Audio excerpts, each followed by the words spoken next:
Welcome Strategy Battle Gamers to another GBHL YouTube video. You're here with your host GBHL Damian, and this is my hobby vlog 49. Oh yes, it's another hobby vlog. I haven't done one of these in a while. That would be the understatement of the century.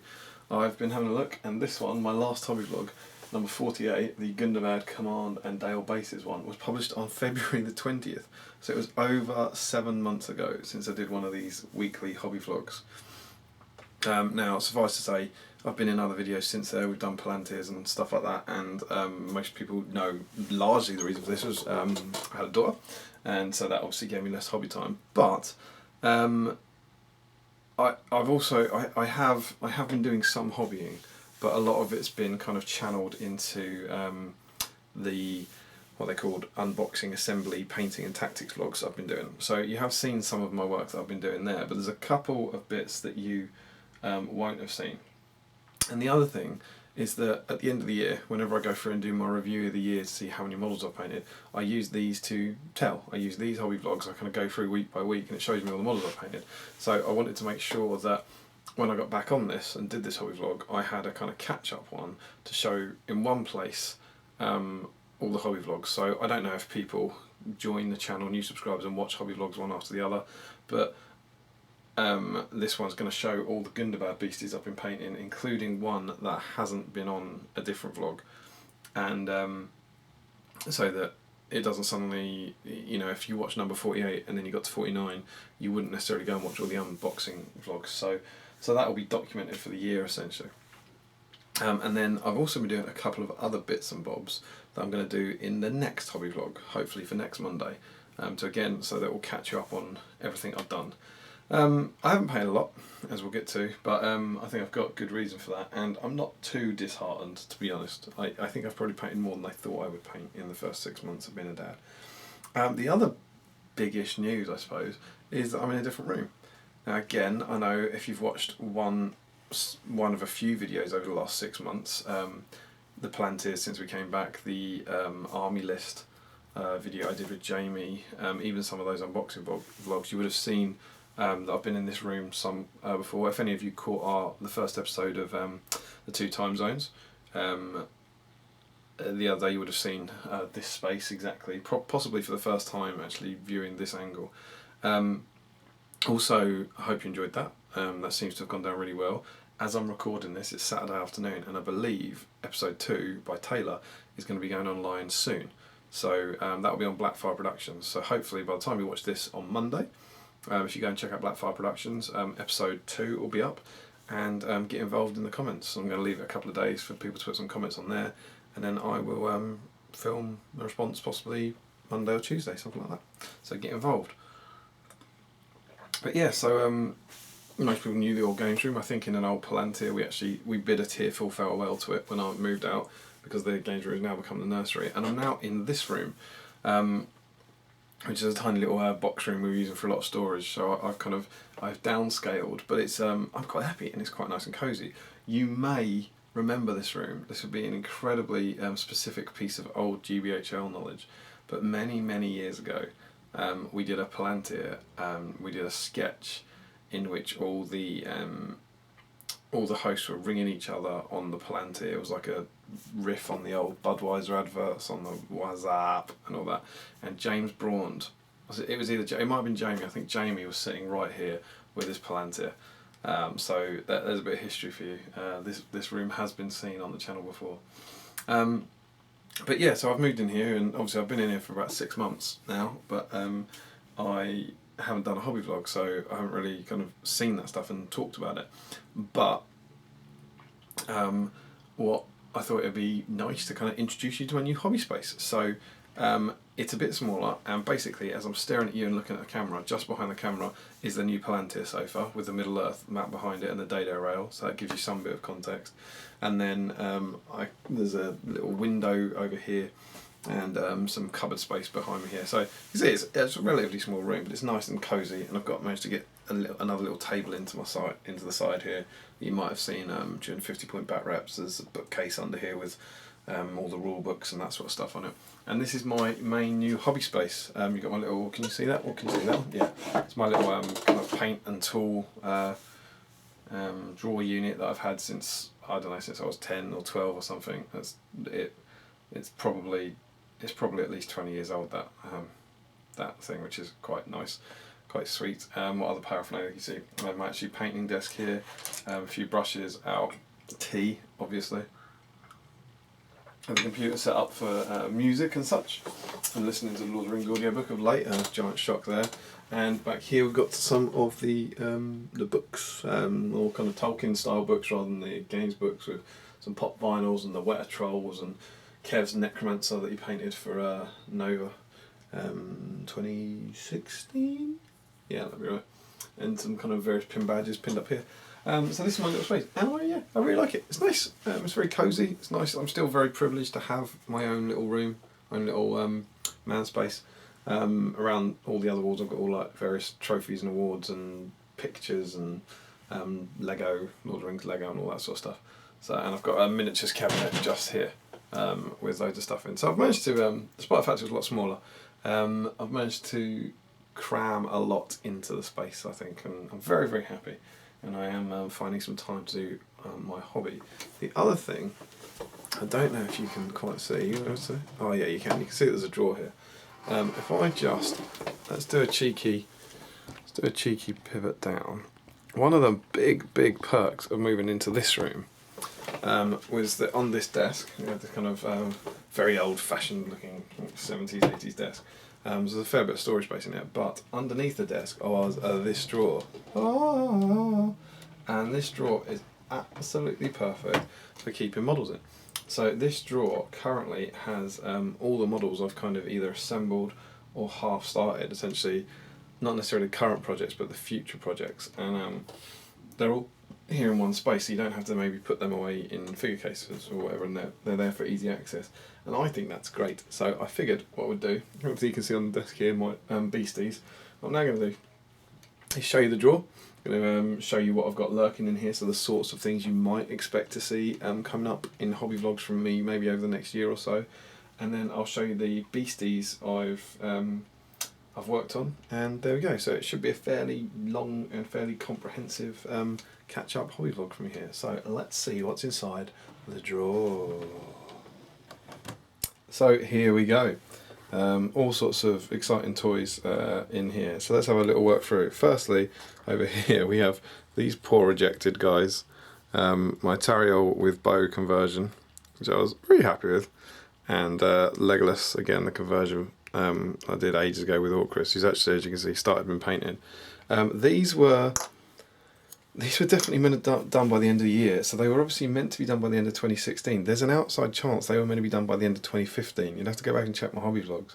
But they got deprioritised, so the poor guys, they are vaguely on the to-do list in the next, I don't know, 6 months or so, but who knows if and when they'll get done. I've also got, of all things, a Spider Queen broodling, because, again, if any of you watched my hobby vlogs and saw when I did the Spider Queen, I only had 2 when I got it off eBay, and Rage Olsen very, very kindly gave me this at a recent Warhammer World event. So I need to get that painted up. I mean, you know, it'll take half an hour, won't it? But I haven't done it yet, and I need to get that done. So I'm keeping it in here rather than putting it in the case of doom, where it will never emerge from. I also, next to Leggy and Tariel, had a new Thranduil kit from Forge World. Very exciting. Thranduil on Elk. Really, really excited to get him done. As you can see, I've actually cleaned up and assembled his base already. This has all been done and kind of laid out, and that's now glued to the base, all ready for him to go on his lovely display base. Again, he was one that I was about to do, I don't know, whenever he came out, and just everything keeps getting deprioritised really. But hopefully, I'm hoping sometime next year, it's probably more like 9 months to be honest, I'm going to do these elf hero guys and give my Thranduil's Hall a bit of love. Just there are, let me get the maths on this right, 15. There are 18 models. If I can paint 18 models, I complete my Thranduil's Hall's army, like fully, which would then allow me to do a kind of funky army showcase video. And that is on my to-do list for probably the middle of next year to finish off my Thranduil's Halls. So that will include those. In the middle here, don't know if you can tell from there, we've got a big ton of Laketown stuff. So where should we start? We've got my remaining Laketown Guard, which I've got 7 of. I painted 5 about 4 years ago for my Battle of the Five Armies force that I took to Warhammer World, the year I was lucky enough to win Best Army. So they're still waiting there. They're all cleaned up and assembled, ready for painting. I've also got a bunch of converted Laketown Militia. So as you're about to see, these would be my second warband. And much like I did with the Gundabads, I didn't want them all to be have the same poses, so I converted them basically. I'll show you more in detail those at some point when I paint these. But you'll also notice that up here I've got 9 Laketown Militia who are nearly painted. Now these guys, by my standards, are at the level where they've been based and shaded, as you can hopefully see.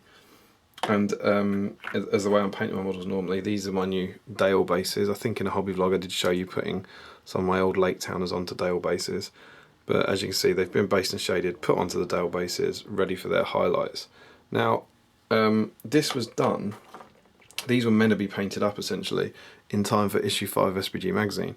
And these models, as they are right now, actually appear in the magazine. They're kind of in the background of various shots, so if you've picked up issue 5, go and check it out. They're all lurking in the background, kind of, you know, just waiting for, you know, I think they look alright from a distance, but they're obviously, certainly by my standards, not finished. But the thing is, with these, I'm so uninspired by them. I just can't get into Laketown. I wanted them, I don't even really like the models, to be honest, and I've got them because I think, you know, when they came out they were kind of cool. I don't particularly have any plans of making a competitive army, and if I did want to make a competitive army I'd have to get about 36 of them, whereas I've got 18. And I can't bring myself to get excited about painting them. So even these 9 here that I started at some point in the last 6 months, as soon as then we passed the SBG deadline, I just couldn't be bothered. I just didn't do anything with them. And looking at them now, the irony is, and I'm literally just thinking about this right now, I'll show you this guy. I almost think all he's been done is had his base colours done and been shaded. And I almost think if I just picked out his eyes, that'd do for now. And I wonder, you know, that's nothing like my normal painting attitude, to be honest. But for these guys that I really dislike, I just wonder if maybe, just in the interest of getting them ready-ish, I should just do that, you know, just get the other 9 done and base coat them and then shade them and then call it a day, because they're militia, no one cares what they really look like. And then maybe if I can find the time and energy sometime in the future, I could come back to them and highlight them up. I did have the Master, which I was really excited about. I put him up on the page ages ago when I started him, and I've started highlighting him. He was one of the 2 models I used after the first things I painted after Charlotte was born. When I got into it, I can't remember when it was, but it was him and Bomber, and I just picked 2 models that I really liked to kind of get back on the wagon, so to speak. And Bomber got finished, more on him next week, and the Master didn't. I've also got in here, I've got Bard on his horse, my Bard on foot's been painted. I've got the Captain of Laketown, and I've got Bard with the Wind Lance, although for reasons that I can't honestly remember I haven't got the Wind Lance assembled. You also notice right at the back here, I don't know if you can see, but I have got loads of Dale bases finished. So they've all got, all the other Laketowns have got their bases painted, ready for them to drop onto. So yeah, maybe I'll do that. Maybe I'll just say that I don't care enough about Laketown to warrant all the extra time on their highlights and just base and shade them and get them done, as it were. But who knows? I can't really get inspired by Laketown, to be honest. I don't think the models particularly look like the guys from the film. I don't particularly like Horde armies, and I'm not particularly interested in playing with them. So yeah, I don't know. It's a combination of things. Bard's cool though. I want to do Bard at some point, obviously. Here we go. Big Laketown contingent here. At the back here, I've got some more finished bases. You can hopefully see what's happening here. There's lots of finished bases in here, and it tends to be, if I ever go back to my parents for a few days, I take some of Matt's Generation Shift bases and get them all done, so that then when I come to actually paint the models, I don't have to waste time there. And these are, let's pop these out,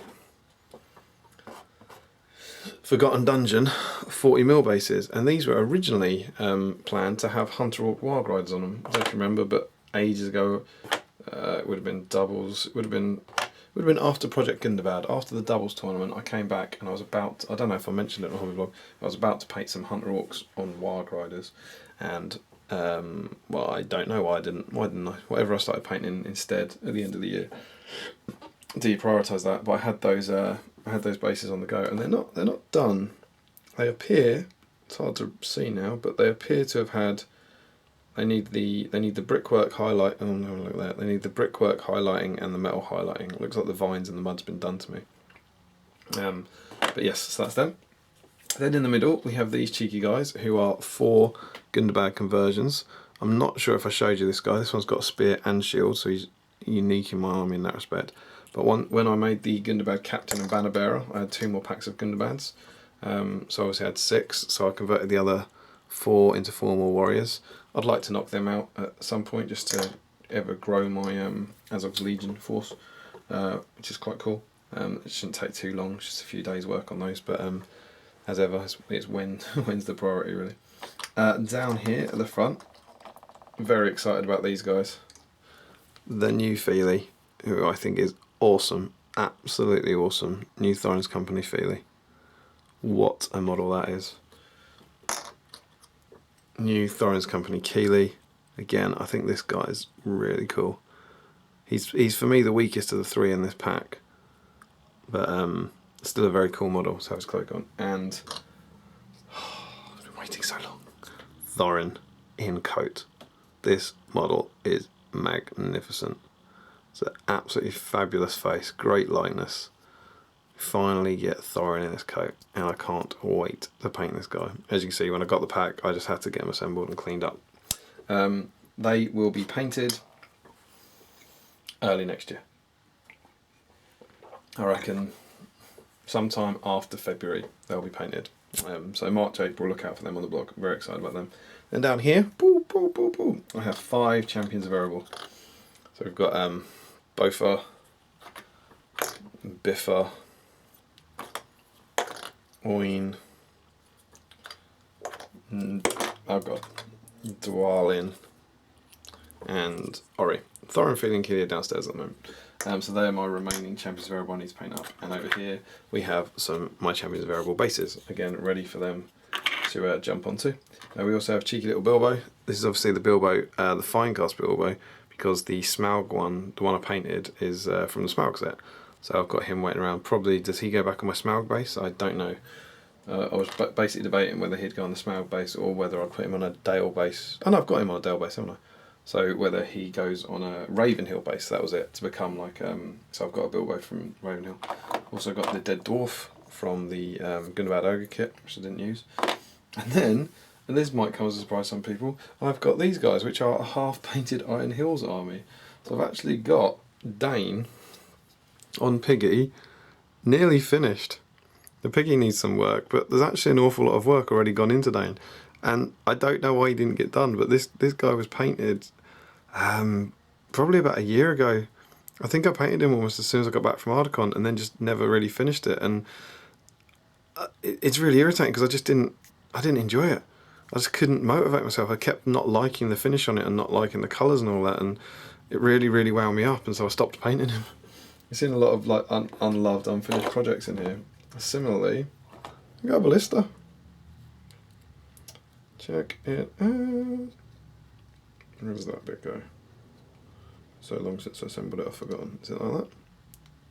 Something like that. That half-painted Iron Hills Ballista. Totally unloved. Its base coat's done, has some dry brushing done on it, I think. And ready for the armour highlights. Probably wouldn't take long to finish, not done. And then finally over here, look. Half-painted Iron Hills Dwarves. Been started. They've had a dry brush to do the chainmail. I'm then going to, it was to do the chainmail and pick out all the other detail. I'm then going to kind of these are expensive models and I want to paint them properly, so I don't want to dry brush them, so I'm going to be doing them like edge highlighting and everything when I get around to them. But again, painted them, as you can see, I started this Iron Hills army and just lost interest in it. It's really bad. And then at the back here we've got their bases that are all done. So there you go, there's my drawer of sins, essentially drawer of half-finished projects. The Iron Hills are on the list. The Iron Hills are going to come after the Champions of Erebor. I'm working on the Champions of Erebor now, that's my current project, and once that's done, I'm then going to dedicate some time to making an Iron Hills army. And obviously I'm hoping it won't be too strenuous because these guys are all on their way. So I'm hoping that I can relatively quickly get Dane, the Ballista and the Warriors up and ready. And obviously, as you may know from various videos, the other thing I'm doing is painting the chariot right now. So I'll have the chariot then as well. And then in the various boxes and the cupboards and stuff, I've got another box of Warriors and I've got some Ram Riders and such. So that is my next army project, the Iron Hills. But certainly for the foreseeable future, I'm painting up the Champions of Erebor. That's my primary goal at this point. So look again for the Iron Hills to start making an appearance in my vlogs around the sort of March, April time, I would expect. That's the plan for them. So yeah, so that's my drawer of secret sins. It's a bit of a forgotten dungeon for things, but well, not to give Matt free advertising, but hopefully it gives you some idea of the sort of things, the sort of way I work, and the way I work is quite bad. So there we go. That's my new hobby space, and a hobby vlog update for you. And so what I'll now do is, hopefully quite briefly, because I imagine this vlog's getting on a bit already, but I'm going to show you the beasts I've been working on. So here they are. Here is my Gundabad Monstrous Hoard. I'm very pleased with this guy. So I've been painting these up over, I think it's the last 7 months, isn't it? Oh no, I painted the Ogres for the Grand Tournament in February. So it must be, it's 8 months I suppose to kind of do all these guys. And whilst it's not a lot to say, I painted 5 models over those 8 months, as well as a couple of other heroes I'll show you next week.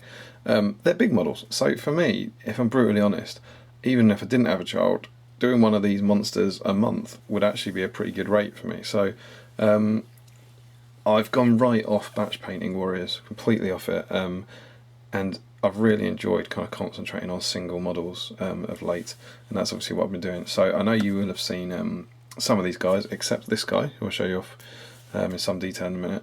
You'll have seen these guys in the unboxing hobby vlogs, unboxing and tactics vlogs I've been doing. So by all, fair enough, but I did want to kind of, as I said earlier, make sure they get noted on the normal hobby vlogs for the end of year review essentially. And hopefully it'd be nice to kind of look back on them as well. But by all means, if you want a close look at these, go and check out their respective videos. So first up was Ofer, the Ogre. Here he is, and they've all been painted in an attempt at the same technique, which I've gone over in those various videos at length. But it's basically just Rakarth flesh as a base, and then working in various Tuskor flesh pinks, Eshin Grey greys, Pallid Witch flesh whites, and Gorthor brown browns, and just doing lots and lots and lots of layers. There's this face, absolutely stunning monster. Really, really impressed by Keith's work on this guy. It was absolutely incredible, and I love the model. And as you've probably noticed on various vlogs and posts on the page, I've really enjoyed using him of late. So that was Ofer. Also painted just after him was also Ofer, which is this guy. Again, incredible model. Lovely, lovely detail on the face. Really, really good character. Great fun to use. I've used the Ogres an awful lot now over the years. Much happier with this guy's club than on Ofer's. The irony being I thought I did exactly the same thing, but just the colours came out much, much better on this one. I was very pleased with it. Nothing particularly exciting to talk about here that I haven't already covered in the other videos, but the armour was painted in the same ways, the metal was painted in the same ways as the Gundabads. I had quite good fun with these kind of spots, trying to make them look quite enraged. You have an enraged spot? Probably. These are also on Matt Davis of Generation Shift Fame's 50mm Forgotten Dungeon bases, which nearly all my models, I should say, in my Gundabad army are on those. There he is, but that's a cracking Ogre. Then we got to the big beasties, which I was so excited about. Again, I think that they're all sculpted by Keith, aren't they? And they're so good. They're so good. They really look cool on the table. Beautiful, beautiful sculpts. And the first one I did was this guy, Trolly McTrollface. And it's this one. Hello, I'm a troll. But you'll also notice potentially that this was the first time I had a go at making my own base, because certainly at the time Matt hadn't done any 80mm bases, because obviously they were new for the trolls. So I had to get ready for a tournament, so this was my own sculpt. You can see I need to tidy that up where the milliputs come through, which I was really pleased with. I know, again, I've gone over this in detail in the Gundabad troll unboxing video, Gundabad troll like tactics and hobby video, but I was really quite pleased. Oh, he's been shipped to a few places, hasn't he? Definitely going to need to tidy him up. Probably do that in about 2025. And here he is. Big troll. Again, incredible face. Staggering detail on the face. Lots and lots of fun to paint. Really cool details in the mouth. Really, really enjoyed this guy. I loved painting him, and everything just came out troll house, really. Like the colours just worked, I think. I'm not saying it's brilliant, but I'm saying I'm really happy with it. Like the armour, it was kind of, as I said, I went over it, but painted metal, shaded, then edge highlighted, then shaded, then edge highlighted again and shaded. And I think it really works and kind of has this nice rusted depth to it. Really, really enjoyed this guy, and I've loved using him in the game as well. Lots and lots of kind of fun detail. They're really, really beautiful models. I feel really chunky in the hand. Lots of nice detail to pick out. But yeah, that face is just incredible. And of course, as I went over in the other video, I've swapped the heads on them, so that the one with the Crushing Club has the exposed head. Next up was Stumpy McStumpton of Stumptown, the Troll Brute, who I've become very, very fond of. Been using him in lots of games of late. I've got his Gundabad Orc Rider up there. I don't have both are painted yet still. He will get done at some point, hopefully over the next 6 months. I'm painting all these chariots, Champions of Erebor. But there's Stumpy again, lots of detail. Horrific model, but absolutely beautiful. I think again he's got his own assembly vlog. So if you are interested in seeing these in more detail, the Ogres have got an assembly vlog. The Gundabad Troll, both trolls are in the assembly, but it's only the one with the club who got painted. And then Stumpy's got his own vlog. Absolutely love this model. Beautiful, beautiful, beautiful kit. Really, really cool. Very, very happy with how he came out. Again, like the skin, I was just really pleased with how it ended up coming up. I think, humbly, I think it looks quite natural. I was really, really pleased with him. And then finally, that leaves Scythe McScythepants, the other Gundabad troll. And this one has not... Oh, one more thing, because it'll be relevant to this one. This guy here also had a homemade base. So this was also a base that was made by me. In the style of Matt Davis's Generation Shift bases, hopefully a slightly better version of it. The bricks were a bit smaller, but yeah, I think it fits in. They fit in from a distance. And then finally, yeah, Scythe McScythepants. And on the base front, you'll notice this base is significantly better, because this one was actually a Matt Davis original. By the time I got onto this guy, he had created one, but he'd created the Raven Outpost one, so the brickwork and the rocks are by Matt, but then the vines and the metal plates and the chains are by me. So this one worked really well, because I do think that the thing that let me down on the other bases was the sculpt and the bricks, whereas I think the metal plates and the vines do a very good job. So the metal plates are just cardboard, thick cardboard, with dressmaking pins as the rivets, the heads of dressmaking pins. The vines are green stuff, and then the chains are just a cheap Primark necklace. So yeah, I was pleased with that. And here he is. So Scythe McScythepants has actually last been seen in the hobby vlog for this guy, where I basically assembled and cleaned up both trolls, but I ran out of time to paint them before the tournament I was going to. So he got deprioritised. He then came after Stumpy. But then I needed to get him done for Throne of Skulls, and I'm happy to say I did. So again, painted in exactly the same way, but I have to admit, his skin just didn't come out as well, and I was really up against it, painting-wise, to get him done, and I just feel like he sort of suffered, because I was really prioritising Stumpy. I was working on Stumpy. This guy, if I'm honest, feels like the unloved middle child to me. Like this is the eldest. He's the youngest, so he'll always be my baby. But this guy's just sitting in the middle. Just feels like he's not been given the same attention, and I'm pretty happy with him. And I think he looks good. But yeah, the skin just didn't work as well for me, and there's nothing I could do. I mean, I can go back to it, but I can't put my finger on why, because I was painting him in exactly the same way. I was painting him at the same time as Stumpy, but it just didn't quite fall right for me. I'm pleased with the armour. I think the armour came out well. I think the scythes look good. But yeah, something about this one just didn't quite work. The head's cool, the helmet's good, but there's just, I don't know, he's just not got as much character as the others, because he hasn't got these cool faces. So it's a beautiful model, but like, just for me personally, I'm just not as invested in this one. And as it turns out, when I took them all to Throne of Skulls, and some of you might have followed this on the GBHL Facebook page. I did like a kill count, a vlog, and he lost, and he really underperformed for me. So I also don't rate him in the game. I think my choice of preference, I'm still not entirely sure, but it's the two ogres. It's then, it's one of these three things for about 120 points. You either get Stumpy, the good troll with the club, or two ogres, and then you take him. I don't know what order these three come in, but I know he's last.